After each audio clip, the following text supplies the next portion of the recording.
আসসালামু আলাইকুম। আশা করি সকলে ভালো আছেন। আপনাদের সাথে আছি আমি তানভীর ইমন। আপনারা যারা ফ্লাটার সেক্টরে আগ্রহী কিংবা অ্যাপ্লিকেশন ডেভেলপমেন্ট সেক্টরে নিজের ক্যারিয়ার গড়তে চান, তাদের জন্য একটা কমপ্লিট গাইডলাইন হতে যাচ্ছে এই কোর্সটি। সম্পূর্ণ ভিডিওটি দেখতে থাকুন, বিস্তারিত জানতে পারবে। কোর্সটাকে একদম বিগিনার ফ্রেন্ডলি ভাবে সাজানো হয়েছে। অর্থাৎ আপনি যদি কিছু নাও জানেন, সম্পূর্ণ প্লেলিস্টটি শেষ করলে, সেই সাথে নিজে প্র্যাকটিস করলে আপনি হয়ে উঠবেন একজন অ্যাপ ডেভেলপার। এখন আসি আপনি কেন কোর্সটি করবেন? আপনাদের মনে প্রশ্ন আসতে পারে, কয়েকটি ভিডিও গেলে আমাদেরকে বলা হবে নাকি যে বাকি ভিডিওগুলো পেতে হলে আমাদের ওয়েবসাইটে আপনাদের সাইন ইন করতে হবে, পে করতে হবে। এরকম কোনো কিছু আপনারা এই প্লেলিস্ট থেকে পাবেন না অথবা আমাদের থেকে পাবেন না। কমপ্লিটলি ফ্রি এবং Flutter এর কমপ্লিট গাইডলাইন পাবেন এই প্লেলিস্টে। তো বুঝতেই পারছেন একটা দারুণ অপরচুনিটি আপনাদের জন্য ওয়েট করতেছে। তো চলুন Flutter সম্পর্কে জেনে নেওয়া যাক। Flutter হলো একটি অ্যাপ্লিকেশন ডেভেলপমেন্ট ফ্রেমওয়ার্ক। অর্থাৎ আমরা যে অ্যাপ্লিকেশন ডেভেলপমেন্ট করব তার জন্য তো একটা প্ল্যাটফর্ম দরকার। মার্কেটে অনেক প্ল্যাটফর্ম রয়েছে, তার মধ্যে একটি প্ল্যাটফর্ম হলো Flutter। এই Flutterটা হলো একটি কমপ্লিট একটি cross platform application development framework.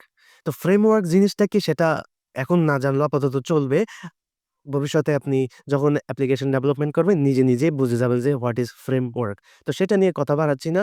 এই Flutter দিয়ে আপনি Android, iOS, Windows, desktop, Linux এমনকি ওয়েব অ্যাপ্লিকেশনও ডেভেলপ করতে পারবেন এবং সেটা সম্পূর্ণ একটি মাত্র কোড বেজে ইউজ করে। অর্থাৎ আপনি জাস্ট একটা কোড জানলেই এই Flutter দিয়ে আপনি অ্যাপ্লিকেশন ডেভেলপমেন্ট করতে পারবেন এবং এই Flutter সফটওয়্যার ডেভেলপমেন্ট কিটটি সম্পূর্ণ ওপেন সোর্স। অর্থাৎ এটা ইউজ করতে হলে আপনাকে কোনো পে করতে হবে না।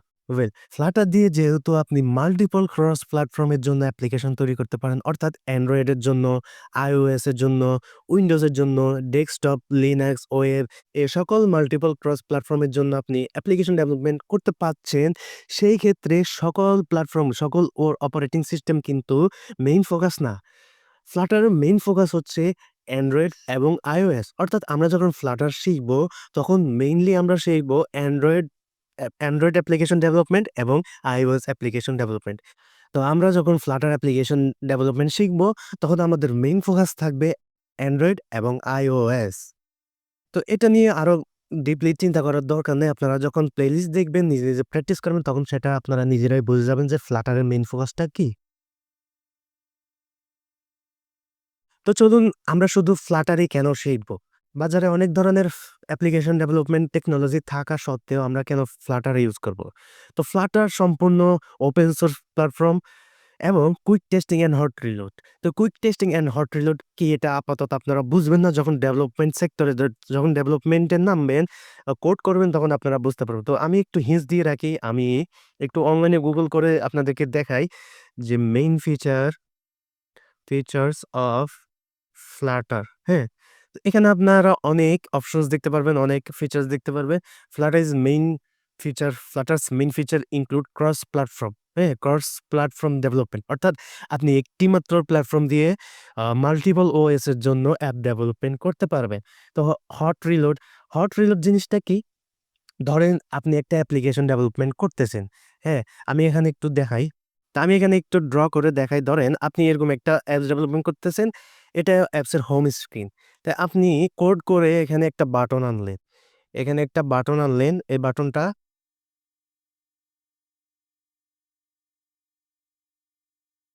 এখানে বাটন আনলেন,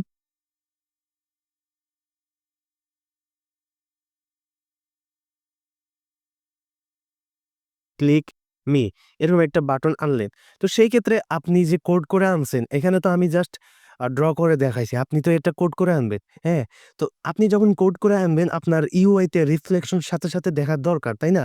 আ তো সেই ক্ষেত্রে Flutter আপনাকে এমন একটা সুবিধা দেয় হট রিলোড নামে। আপনি যখনই কন্ট্রোল এস দিয়ে সেভ করবেন, তখন অটোমেটিক্যালি আপনি এই বাটন যে আনছেন কোডিং করে, ওটা ইউআই তে রিফ্লেকশন দেখতে পারবেন ইনস্ট্যান্ট।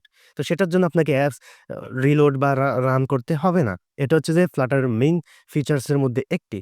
তো আরো অনেক ফিচার রয়েছে আপনারা নিজেরা একটু জেনে নিতে পারবে। তো চলুন Flutter এ কোন ল্যাঙ্গুয়েজটি ব্যবহার করা হয় সেটা জেনে নেওয়া যাক। আমি একটু আগে বলেছিলাম কি একই কোড বেস অর্থাৎ একটি মাত্র কোড দিয়ে আপনি Android, iOS, Windows, desktop, Linux সবগুলো প্ল্যাটফর্মের জন্য অ্যাপ্লিকেশন তৈরি করতে পারছে। তো সেটার জন্য কোন কোড বেস লাগে, কোন কোড লাগে, ল্যাঙ্গুয়েজটার নাম কি? সেই ল্যাঙ্গুয়েজটার নাম হচ্ছে Dart প্রোগ্রামিং ল্যাঙ্গুয়েজ। এই যে এই সিম্বলটা হচ্ছে যে Dart এর সিম্বল বা Dart এর লোগো আর এটা হচ্ছে যে Flutter এর লোগো। তো আমাদের পুরো Flutter জার্নিতে আমরা একটি মাত্র প্রোগ্রামিং ল্যাঙ্গুয়েজ শিখলেই হয়ে যাবে। তো সেটার নাম কি? সেটার নাম হচ্ছে Dart প্রোগ্রামিং ল্যাঙ্গুয়েজ। তো Dart প্রোগ্রামিং ল্যাঙ্গুয়েজটা কি? Dart প্রোগ্রামিং ল্যাঙ্গুয়েজটা হচ্ছে Google বেকড। তো সম্পূর্ণ Flutter ই কিন্তু Google এর তৈরি, Dart ও Google এর তৈরি। তো Google বেকড একটি প্রোগ্রামিং ল্যাঙ্গুয়েজ যা খুবই অল্প সময়ে মাল্টিপল প্ল্যাটফর্মের জন্য অ্যাপ অথবা ওয়েবসাইট বানাতে সাহায্য করে। তো Dart হচ্ছে একটি ক্লায়েন্ট অপটিমাইজড। তো বুঝতেই পারছেন কত স্মার্ট একটা ল্যাঙ্গুয়েজ, প্রোগ্রামিং ল্যাঙ্গুয়েজ এবং এটি দিয়ে ওয়েব এবং মোবাইল অ্যাপস এর জন্য front end user interface create করা যায়। তো বুঝতে পারছেন যে ডার্ট জিনিসটা কি? এরপর জেনে যাক যে ডার্ট কেন? কেন শিখব? তো এটা শিখতে সম্পূর্ণ সহজ। তো এখন আমি বলতেছি সহজ। আপনারা যখন ভিডিও দেখবেন আপনারা নিজেরাও রিয়ালাইজ করতে পারবেন যে এটা আসলে একটা সহজ। আপনি কিছু জানেন না, প্রোগ্রামিং এর নলেজ থাকলে ভালো, বাট আপনি যদি প্রোগ্রামিং নলেজ নাও থাকে আপনি সম্পূর্ণ ইজিলি এই ডার্ট ল্যাঙ্গুয়েজটি শিখতে পারবেন। তো সেক্ষেত্রে আপনার কোনো প্যারা খাইতে হবে না। এখন আসি আমাদের এনভায়রনমেন্ট সেটআপে কি সফটওয়্যার রয়েছে? তো এনভায়রনমেন্ট সেটআপে আপনি যেকোনো সফটওয়্যারটি ইউজ করতে পারেন। এখানে IntelliJ IDE দেখতে পাচ্ছেন, Android Studio দেখতে পাচ্ছেন এবং Visual Studio Code দেখতে পাচ্ছেন। তো আপনি চাইলে সম্পূর্ণ journey Flutter journey Dart programming থেকে শুরু করে Flutter অ্যাপ ডেভেলপমেন্ট পর্যন্ত আপনি সম্পূর্ণ জার্নি Visual Studio Code দিয়ে ইউজ করতে পারবেন অথবা IntelliJ IDE Dart প্রোগ্রামিং এর জন্য IntelliJ IDE এবং Flutter ডেভেলপমেন্টের জন্য Android Studio ব্যবহার করতে পারেন। তবে আমাদের কোর্সে আমরা আমাদের এই পুরো জার্নিতে আমরা এই IntelliJ IDE সফটওয়্যারটি ইউজ করব। কেননা এই IntelliJ IDE সফটওয়্যারটি সম্পূর্ণ Android Studioর থিম অর্থাৎ আগে কিন্তু আপনারা যখন হিস্টোরি ঘাঁটবেন তখন এটা বুঝতেই পারবেন যে IntelliJ IDE থেকে Android Studio আসছে। হ্যাঁ? তো IntelliJ IDE সম্পূর্ণ দেখতে Android Studio। তো এখন IntelliJ IDE ব্যবহার করার উদ্দেশ্য হচ্ছে আমরা প্রাইমারি IDE হিসেবে আমাদের অ্যাপ্লিকেশন ডেভেলপমেন্টের জন্য প্রাইমারি IDE হিসেবে Android Studio ইউজ করব এবং প্রোগ্রামিং এর জন্য এটা ইউজ করব। তো যখন আমরা প্রোগ্রামিং এর জন্য এই সফটওয়্যারটি ইউজ করব, আপনারা দেখতে অভ্যস্ত হয়ে যাবেন। কোন জায়গায় কোন অপশনগুলো আছে এটা দেখতে অভ্যস্ত হয়ে যাবেন। তো সেই ক্ষেত্রে আপনারা যখন Android Studio তে সুইচ করবেন তখন আপনাদের আর প্যারা খাইতে হবে না। হুম? অথবা আপনি চাইলে সম্পূর্ণ এই যে VS কোড দিয়েও আপনি চালিয়ে যেতে পারবেন। তো এই ছিল আমাদের Flutter এর ইন্ট্রোডাকশন সম্পর্কে বিস্তারিত ভিডিও। আশা করি ভালো কিছুই আমরা এখান থেকে শিখতে পারবো ইনশাআল্লাহ। সকলে ভালো থাকবেন, সুস্থ থাকবেন এবং আমাদের চ্যানেলটি সাবস্ক্রাইব করে পাশে থাকা বেল আইকনটি প্রেস করে রাখবেন। আল্লাহ হাফিজ।